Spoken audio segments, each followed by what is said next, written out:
Hi అండి, మజ్జిగ పులుసును చాలా ఈజీగా ఎలా తయారు చేసుకోవాలో చూపించబోతున్నానండి. అందుకోసం ముందుగా మనము చిక్కటి పెరుగునైతే తీసుకోండి. నేను ఇక్కడైతే 1/2 లీటర్ దాకా పెరుగును తీసుకున్నాను. ఈ పెరుగును గడ్డలు లేకోకుండా పూర్తిగా చిలుక్కోవాలండి. ఎక్కడా కూడా పెరుగు గడ్డలు అనేవి లేకోకుండా ఇలా మ్యాష్ చేసేసుకోండి. కొద్దిగా వాటర్ని వేసుకొని చిలుక్కోండి.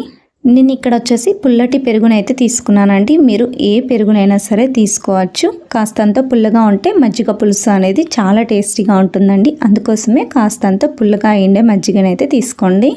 ఇలా గడ్డలు అనేవి లేకోకుండా మజ్జిగను బాగా చిలుక్కున్న తర్వాత ఈ గిన్నెను పక్కన ఉంచుకోండి. నెక్స్ట్ వచ్చేసి స్టవ్ మీద ఒక గిన్నెను ఉంచి అందులోకి 2 టేబుల్ స్పూన్ల దాకా ఆయిల్ని వేసుకోండి. 1 టేబుల్ స్పూన్ దాకా ఆవాలు, 1/2 టేబుల్ స్పూన్ దాకా జీలకర్రని వేసుకోండి. అలాగే 4-5 దాకా ఎండుమిర్చిని కూడా వేసుకోండి. ఇందులోకి గుప్పెడంతా కరివేపాకును కూడా వేసుకోండి. వీటన్నిటిని కూడా కాస్త ఫ్రై అయ్యేంత వరకు ఫ్రై చేసుకోండి. కాస్త కలర్ చేంజ్ అయిన తర్వాత ఇందులోకి 1/2 టీ స్పూన్ దాకా అల్లం పేస్ట్ని వేసుకోండి. నేను ఇక్కడ చిన్న అల్లం ముక్కను చాలా మెత్తగా అయ్యేంత వరకు దంచుకొని తీసుకున్నానండి. ఇలా ఆయిల్లో ఫ్రై చేసుకున్న తర్వాత ఇందులోకి 1 కప్పు దాకా ఉల్లిపాయ ముక్కల్ని వేసుకోండి.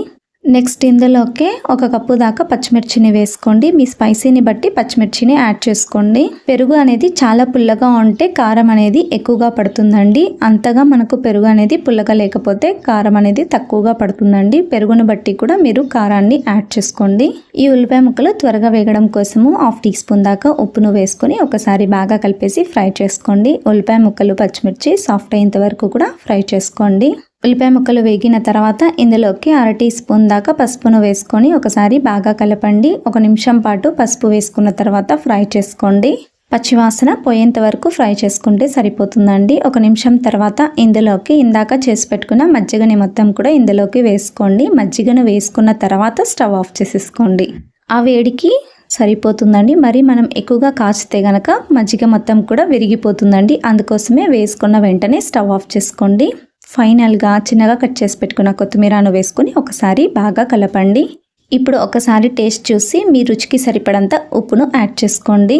ఇలా మీ రుచికి సరిపడంత ఉప్పును వేసుకున్న తర్వాత ఒకసారి బాగా కలపండి. అంతే, ఎంతో రుచికరమైన మజ్జిగ పులుసు రెడీ అండి.